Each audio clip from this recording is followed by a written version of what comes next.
ஆன்மீக அன்பர்களுக்கு அன்பான வணக்கம். நமசிவாய வாழ்க, நாதன் தாழ்வாழ்க. ஓம் நமோ நாராயணாய. இன்று மார்கழி 18ஆம் நாள். திருவெம்பாவை மற்றும் திருப்பாவையின் 18வது பாடலையும் அதற்கான விளக்கத்தையும் இந்த பதிவில் பார்ப்போம். அண்ணாமலையான் அடிக்கமலம் சென்று இறைஞ்சும் விண்ணோர் முடியின் மணித்தொகை வீறு அற்றாற்போல் கண்ணார் இரவி கதிர்வந்து கார்கரப்ப தன்னார் ஒளிமழுங்கி தாரகைகள் தாம் அகல பெண்ணாகி ஆனாய் அலியாய் பிறங்கு ஒளிசேர் விண்ணாகி மண்ணாகி இத்தனையும் வேறாகி கண்ணார் அமுதமுமாய் நின்றான் கழல் பாடி பெண்ணே இப்பூம்புணல் பாய்ந்து ஆடேலோர் எம்பாவாய். சென்ற பாடலில் குற்றங்கள் அற்ற ஆன்மாக்களை இறைவன் ஆட்கொள்ளும் விதத்தை பற்றி மாணிக்கவாசகப் பெருமான் கூறியதை பார்த்தோம். இந்த பாடலில் இறைவனின் அத்வைத்த நிலையை மாணிக்கவாசகப் பெருமான் குறிப்பிடுகிறார். ஆதியும் அந்தமும் இல்லா அருட்பெரும் ஜோதியாய் இறைவன் எழுந்தருளியிருக்கும் திருவண்ணாமலை திருக்கோவில் தனி சிறப்பு வாய்ந்ததாகும். திருவண்ணாமலை நினைக்க முக்தி தரும் தலம். ஞானத்த போதனரை வாவென்று அழைக்கும் மலை அண்ணாமலை என்பார் ஞானசம்பந்த பெருமான்.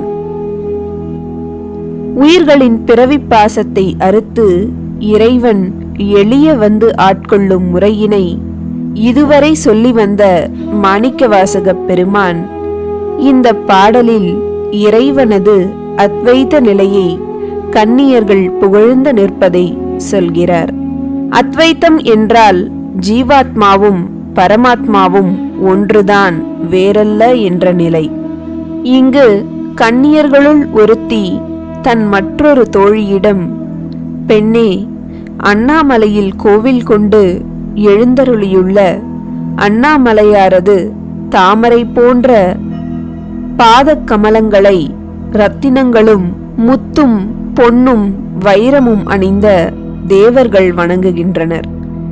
இப்படி வணங்கும் தேவர்களின் மகுடத்தில் உள்ள ரத்தினங்களும் முத்துக்களும் இறைவனின் பாத ஒளியின் முன் மங்கி கிடக்கிறது என்கிறார் மாணிக்கவாசகர். இவ்வாறு அவர் உவமை கூறும்போது இறைவனது பெரும் புகழை பாடி மகிழ்கின்றார். இந்த வருணனையின் மூலம் கடவுள் பக்தியை பல காலம் மேற்கொண்ட உயிர்களுக்கு சிவஞானம் தோன்றுவதும் அவ்வுயிர்கள் பாசம் நீங்க பெற்று உயிரானது மடங்கி இறையருளில் இரண்டரக் கலந்து இன்புறுகிறது என்பதை அறியலாம். பெண்ணாகி ஆணாகி அலியாய் பிறங்கொழிசேர் விண்ணாகி மண்ணாகி இத்தனையும் வேறாகி கண்ணார் அமுதமுமாய் நின்றான் என்ற வரியின் மூலம் இறைவன் வேறாய் உடனாகி உள்ளான் என்பதனை குறிப்பிடுகிறார்.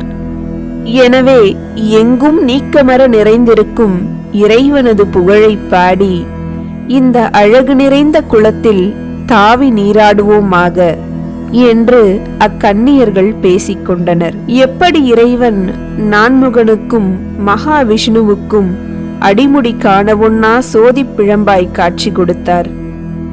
எனவே அவரது திருவடியானது பேரொளி பிழம்பாய் திகழக்கூடியது.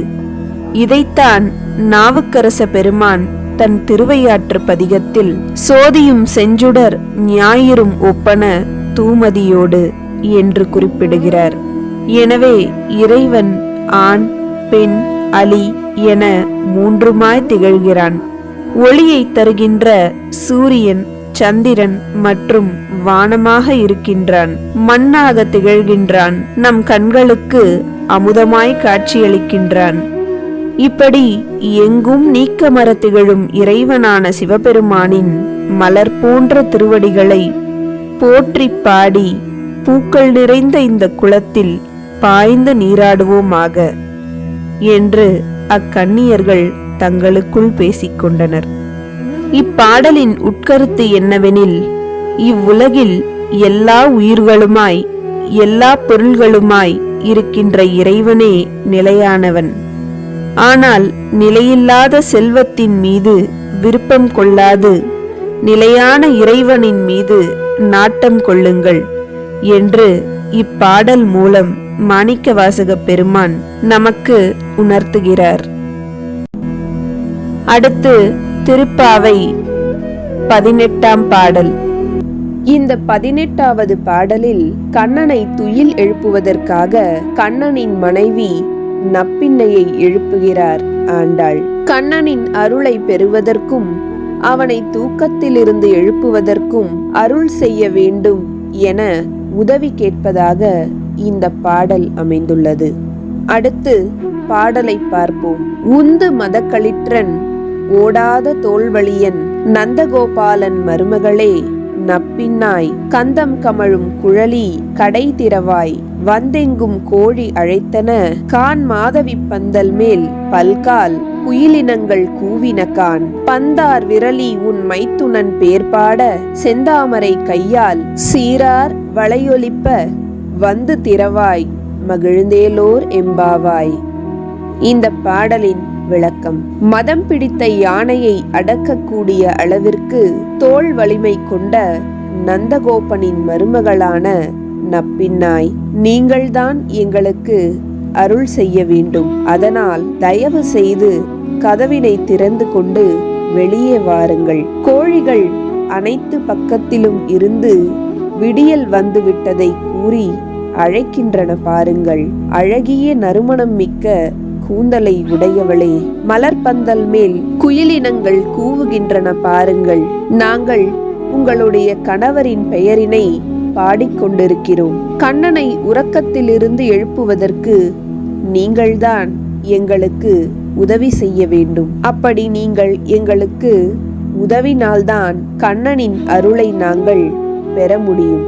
எனவே உங்களது சிவந்த மலர் போன்ற கரங்களில் விளையாடும் வளையல்கள் ஓசை எழுப்ப கதவை திறந்து வந்து கண்ணனை எழுப்பினால்தான் நாங்கள் மகிழ்ச்சி அடைவோம் என்று இந்த பாடலை முடிக்கிறார் ஆண்டாள் நாச்சியார்.